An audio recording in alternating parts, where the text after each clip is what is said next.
Hello welcome back to my channel midnight photo സ്റ്റുഡിയോയുടെ episode 15 part 2 കേൾക്കാം. കീജുവിൻ്റെ ആ ശാപം ഹാനിലേക്ക് മാറിയത് പറഞ്ഞുകൊണ്ടാണ് കഴിഞ്ഞ പാർട്ട് അവസാനിപ്പിച്ചത്. ഹാൻ തുറക്കുന്ന വാതിൽ അത് സ്റ്റുഡിയോയുടെ തന്നെയായിരിക്കും. വളരെ വേഗത്തിൽ ഹാൻ്റെ അടുത്തേക്ക് ഓടുകയാണ് കീജുൻ. അവളെ വിളിക്കാൻ ശ്രമിക്കുന്നുണ്ടെങ്കിലും അവന് സാധിക്കുന്നില്ല. ഈ സമയം ഹാൻ ആകെ വണ്ടറായി സ്റ്റുഡിയോയുടെ അകത്തേക്ക് കയറും. ക്യാമറയിൽ നിന്നും ഒരു പ്രത്യേക വെളിച്ചം അവൾ കാണും. അവൾ ക്യാമറയിൽ തൊട്ടതും അവൾക്ക് എന്തൊക്കെയോ സംഭവിക്കുന്നതായി തോന്നും. കീജുൻ എത്തിക്കഴിഞ്ഞ് അവളെ അവിടെയെല്ലാം തിരയാൻ തുടങ്ങും. അപ്പോഴാണ് അവളുടെ റൂമിലെ അലമാരയിൽ നിന്നുള്ള വെളിച്ചം അവൻ കാണുന്നത്. ഒരു സംശയത്തോടെ അവനത് തുറക്കും. കീജുൻ ശരിക്കും ഷോക്കാകും. അവൻ പേടിച്ച് അവൾക്കരികിലേക്ക് ചെല്ലും. അവളുടെ കയ്യിലെ സീൽ പ്രകാശിക്കുന്നത് കണ്ട് വളരെ വിഷമത്തിൽ ഇതെപ്പോൾ മുതലാണെന്ന് ചോദിക്കുമ്പോൾ നാംകു പോയതിനു ശേഷമാണെന്നും കീജുൻ ഞാൻ മരിച്ചുകൊണ്ടിരിക്കുകയാണോ എന്നും അവൾ നിറകണ്ണുകളോട് ചോദിക്കും. ഇത് കേട്ട് കീജുൻ കരഞ്ഞുകൊണ്ട് ഇത്രയൊക്കെ ആളുകളുണ്ടായിട്ടും എന്തുകൊണ്ട് നീ എല്ലാം കഴിഞ്ഞെന്ന് കരുതിയിരിക്കുകയായിരുന്നെന്നൊക്കെ പറഞ്ഞ് സങ്കടപ്പെടും. ഹാനവനെ ആശ്വസിപ്പിക്കുമ്പോൾ കീജുൻ അവളെ ഹഗ് ചെയ്ത് ഇതിന് തീർച്ചയായും ഒരു സൊല്യൂഷൻ ഞാൻ കണ്ടെത്തിയിരിക്കും, നിന്നെ പഴയതുപോലെ ആക്കുമെന്നും അവൻ പ്രോമിസ് ചെയ്യും. രണ്ടുപേരും ഒരുപാട് വിഷമത്തോടെ ആ രാത്രി തള്ളി നീക്കും. പിറ്റേന്ന് കീജുൻ ഹാനോട് നിന്നെ കാണാൻ വന്ന ആ ഗോസ്റ്റ് നിന്റെ വിസിറ്റർ ആയിരുന്നിരിക്കും, നമുക്ക് അവരെ അന്വേഷിക്കാം, ഇല്ലെങ്കിൽ നിനക്ക് ഇനിയും കോൾഡ് വരുമെന്ന് പറയുമ്പോൾ ഇപ്പോഴാണ് ഞാൻ പ്രോപ്പർ ലോയർ ആയത്. ഒരു ഗോസ്റ്റ് കാരണം അതൊരിക്കലും നശിപ്പിക്കാൻ ഞാൻ സമ്മതിക്കില്ല. ആ ട്രയൽ ആദ്യം കഴിയട്ടെ, അത് കഴിഞ്ഞ് ഞാൻ വരാമെന്ന് പറഞ്ഞ് ഹാൻ ഇറങ്ങും. വഴിയിൽ വെച്ച് ആ ഗോസ്റ്റിനെ ഇവൾ വീണ്ടും കാണും. നിങ്ങൾ കുറച്ചുകൂടി വെയിറ്റ് ചെയ്യണം, എനിക്കൊരു ഇമ്പോർട്ടൻ്റ് വർക്ക് ചെയ്ത് തീർക്കാനുണ്ടെന്ന് പറഞ്ഞതും ഈ ഗോസ്റ്റ് അവളുടെ മുടിയിന് കുത്തിപ്പിടിച്ച് വലിക്കാൻ തുടങ്ങും. എൻ്റെ കേസ് കഴിഞ്ഞിട്ട് മതി മറ്റേ കേസ് എന്ന് പറയുമ്പോൾ അവസാനം ഹാൻ ആ ഗോസ്റ്റിൻ്റെ കാര്യം ചെയ്യാമെന്ന് സമ്മതിക്കും. ജീവൻ ഓഫീസിൽ ബോസിൻ്റെ മകൾക്ക് വർക്കിനെ കുറിച്ചൊക്കെ പറഞ്ഞു കൊടുക്കുന്നുണ്ടെങ്കിലും പുള്ളിക്കാരി അതൊന്നും ശ്രദ്ധിക്കുന്നത് കൂടിയില്ല. വർക്ക് ചെയ്യാൻ കൊടുക്കുമ്പോഴോ ഇതെല്ലാം ഒരു ഇന്ത്യൻ്റെ പണിയാണെന്ന് പറഞ്ഞു പോവുകയും ചെയ്യും. ഈ കാര്യങ്ങളെല്ലാം മറ്റു കൊളീഗ്സ് ചർച്ച ചെയ്യുന്നതിനിടയിൽ മാനേജറും ഉണ്ടാകും. ഇതൊക്കെ കേൾക്കുമ്പോൾ അവൻ ഒരുപാട് ദേഷ്യം വരും. ഹാൻ ഗോസ്റ്റിന് അതിൻ്റെ ബോസിൽ നിന്നും ശമ്പളം മേടിച്ചു കൊടുക്കും. ഇതായിരുന്നു ആ ഗോസ്റ്റിൻ്റെ ആഗ്രഹം. ഇയാൾക്ക് മരിച്ച കാര്യമൊന്നും അറിയാൻ പാടില്ല, എന്തിനായിരുന്നു വക്കീലൊക്കെ നേരിട്ട് വന്നാൽ കൊടുക്കുമായിരുന്നല്ലോ എന്നൊക്കെ പറയുമ്പോൾ ഹാൻ സത്യാവസ്ഥ പറയാൻ പോകുമ്പോഴേക്കും ഗോസ്റ്റ് അത് തടയും. അവിടെ നിന്നും ഇറങ്ങിയ ശേഷം ഹാൻ ഗോസ്റ്റിനോട് ഈ ക്യാഷിന് വെളിയിൽ യൂസ് ചെയ്യാൻ സാധിക്കില്ല, ഫാമിലിക്ക് നൽകട്ടെ എന്ന് ചോദിക്കുമ്പോൾ വേണ്ട, ഞാൻ മരിച്ചിട്ട് കുറച്ചായി, ആ വിവരം പോലീസിനോട് പറയണം, എൻ്റെ മരണാനന്തര ചെലവുകൾ ഇതുകൊണ്ട് നടത്തണമെന്നും ആ ഗോസ്റ്റ് പറയും. ഇവിടെ ബോസിൻ്റെ മകൾ വർക്ക് ചെയ്യുന്നതിന് പകരം ഷോപ്പിംഗ് ഒക്കെ ആയിരിക്കും ചെയ്യുന്നത്. മാനേജർ വന്ന് അവളുടെ ലാപ്പിൽ ഇവളെ പേടിപ്പിക്കാൻ ഓരോന്നൊക്കെ ചെയ്യും. 3 ദിവസത്തിനുള്ളിൽ നിന്നെ ഞാൻ ഓടിക്കുമെന്ന് പറഞ്ഞ് അവിടെ നിന്ന് മാനേജർ പോകും. ഈവൻറ്റിന് വേണ്ടിയുള്ള ഓർഡർ ചെയ്തില്ലേ എന്ന് ഇവളോട് ചോദിക്കുമ്പോൾ ആ ലാപ്പ് വർക്ക് ചെയ്തത് കൊണ്ട് തന്നെ ജീവോൻ്റെ സിസ്റ്റം ഓപ്പണായി കിടക്കുന്നത് കണ്ട് അതിൽ പോയി ഓർഡർ ചെയ്യും. തൻ്റെ സിസ്റ്റത്തിൽ ഇരിക്കുന്ന ഇവളെ കാണുന്ന ജീവൻ എന്തെന്ന് ചോദിക്കുമ്പോൾ അത് വർക്ക് ചെയ്തത് കാരണം ഇത് യൂസ് ചെയ്തതാണെന്ന് ഇവൾ പറയും. കീജുൻ ഹാനിനെ എങ്ങനെയെങ്കിലും രക്ഷിക്കണമെന്നുള്ള ചിന്തയിലായിരിക്കും. നെതർ വേൾഡിലേക്കുള്ള ഗേറ്റ് അന്വേഷിച്ചാണ് അങ്കിൾ പോയതെന്നുള്ള കാര്യം കീജുന് ഓർമ്മ വരും. അവന് കഴിഞ്ഞ ദിവസം കളഞ്ഞു കിട്ടിയ ആ പേപ്പർ അവൻ ഒന്നുകൂടെ നോക്കും. ആദ്യത്തെ കുറച്ച് ഡേറ്റ്സ് കഴിഞ്ഞാൽ ബാക്കി 4 ഡേറ്റ്സ് എഴുതിയിരിക്കുന്നത് കീജുവിൻ്റെ അങ്കിളാണെന്നുള്ള സംശയം അവനുണ്ടാകും.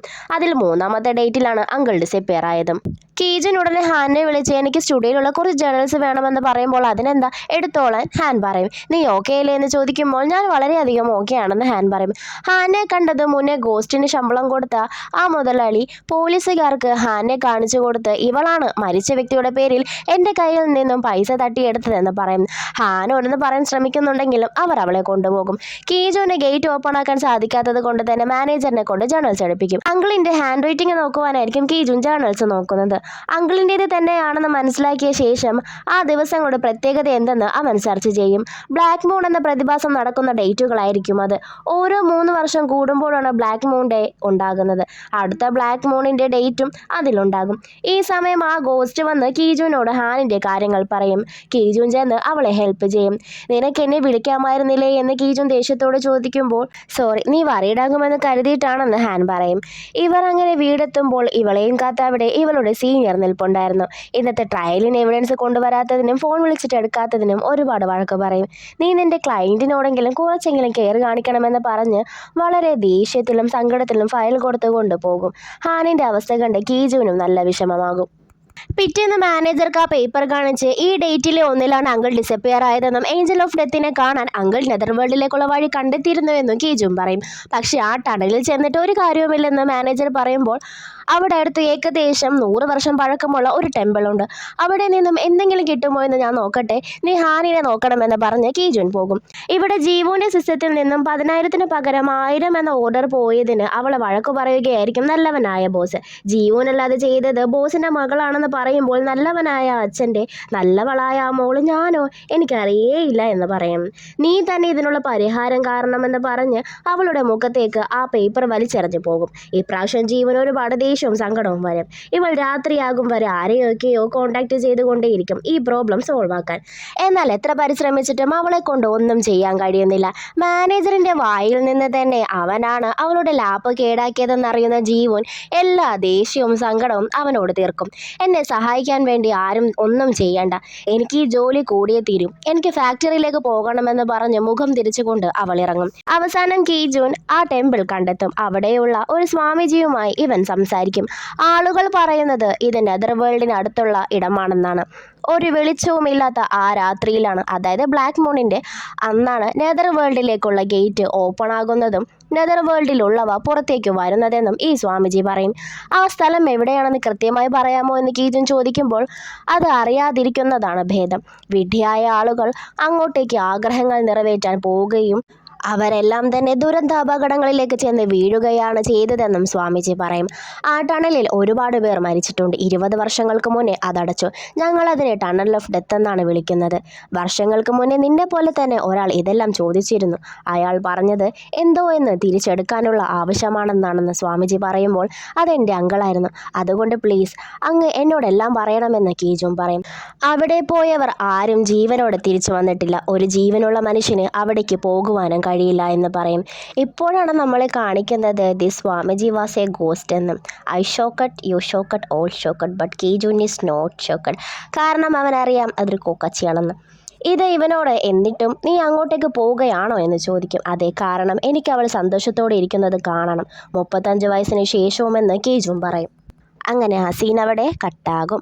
ജീവൻ ആ ഫാക്ടറിയിൽ ചെന്ന് സർ പ്ലീസ് സാർ എൻ്റെ ഭാഗത്ത് നിന്നുണ്ടായ മിസ്റ്റേക്ക് ആണെന്നൊക്കെ പറഞ്ഞ് കാല് പിടിച്ച് പുറകെ നടക്കും. മാനേജർ ഇതൊക്കെ കണ്ടിട്ടും ഒന്നും ചെയ്യാൻ പറ്റാത്ത അവസ്ഥയിൽ നിൽക്കും. കീജുൻ വഴിയിൽ വെച്ച് ഹാനെ പിക്ക് ചെയ്യും. ഫാക്ടറിയിൽ നിന്നും ഇറങ്ങുന്ന ജീവൻ ഇന്നലെ മാനേജറിനോട് അത്രയ്ക്കൊന്നും പറയണ്ടായിരുന്നു.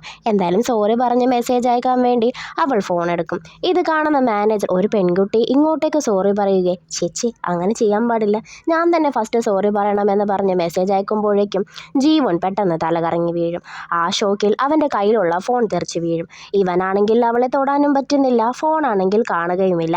എന്ത് ചെയ്യണമെന്നറിയാതെ പാവം ഹെൽപ്പിന് വേണ്ടി നിലവിളിക്കും. ഈ സമയം കീജുൻ ഹാനുമായി ഫെറിസ് വീൽ റൈഡിലായിരിക്കും. ആദ്യമായി അതിൽ കയറിയതിൻ്റെ സന്തോഷമായിരിക്കും ഹാനും. അവൾ നൽകിയ ഷൂ കാണുമ്പോൾ ഇതുമായി എങ്ങോട്ടാണ് യാത്ര എന്നിവൾ ചോദിക്കും. അവൻ ഒന്നും മിണ്ടില്ല. നീ ഓക്കെ ആണോ? ഗോസ്റ്റുകളുടെ ടോർച്ചർ എല്ലാ ദിവസവും നീ അനുഭവിക്കുകയല്ലേ?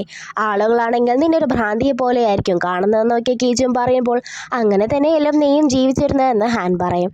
ഞാൻ ഒന്നിലും അത്യാഗ്രഹം കാണിക്കരുതായിരുന്നു, സേഫ് സോൺ ആയാലും ഒന്നിനും. എൻ്റെ വിധി അത് ഞാൻ അക്സെപ്റ്റ് ചെയ്യണമായിരുന്നു. എനിക്ക് ജീവിക്കാൻ വേണ്ടി ഞാൻ നിന്നെ വെറുതെ ബലിയാടാക്കി എന്നെല്ലാം ഇവൻ പറയുമ്പോൾ അങ്ങനെയൊന്നും പറയരുത്, ഞാൻ ഓക്കെ ആണെന്ന് പറഞ്ഞില്ലേ എന്ന് ഹാൻ പറയും. എന്നാൽ ഞാൻ ഓക്കെ അല്ല, അതുകൊണ്ട് ഞാൻ നെതർ വേൾഡിലേക്ക് പോകുന്നതിനെക്കുറിച്ച് ആലോചിക്കുകയാണെന്ന് കീജുൻ പറഞ്ഞതും ഇവൾ ഷോക്കായി. എന്ത്, നെതർ വേൾഡോ എന്ന് ചോദിക്കും. തിരിച്ചു വരുമെന്ന് ഞാൻ പ്രോമിസ് ചെയ്യുന്നു, നീ എന്നെ വെയിറ്റ് ചെയ്യുമോ എന്ന് കീജുൻ ചോദിക്കുന്നിടത്ത് എപ്പിസോഡ് അവസാനിക്കുന്നില്ല. ഇവൻ നെതർ വേൾഡിലാണെന്ന് തോന്നുന്നു. ഏതോ ഒരു കാട്ടിലൂടെയൊക്കെ ഒരുപാട് ദുഷ്ടഭ്രതങ്ങളെ പേടിച്ച് കയ്യിലാക്കി ക്യാമറയുമായി ഓടുന്നത് കാണിച്ചുകൊണ്ടാണ് എപ്പിസോഡ് അവസാനിക്കുന്നത്. അപ്പോൾ വീഡിയോ ഇഷ്ടപ്പെട്ടാൽ ലൈക്ക്, ഷെയർ ആൻഡ് സബ്സ്ക്രൈബ് തീർന്നില്ല. എൻ്റെ പുതിയ ചാനലിലെ ലിങ്ക് ഡിസ്ക്രിപ്ഷൻ ബോക്സിൽ കൊടുത്തിട്ടുണ്ട്. ഇഷ്ടമുള്ളവർ പോയി സബ്സ്ക്രൈബ് ചെയ്യുക. പിന്നെ ഇതിൻ്റെ അവസാന വീഡിയോ ആയിട്ടായിരിക്കും ഇനി നെക്സ്റ്റ് വീഡിയോയിൽ കാണുന്നത്. അപ്പോൾ ബൈ.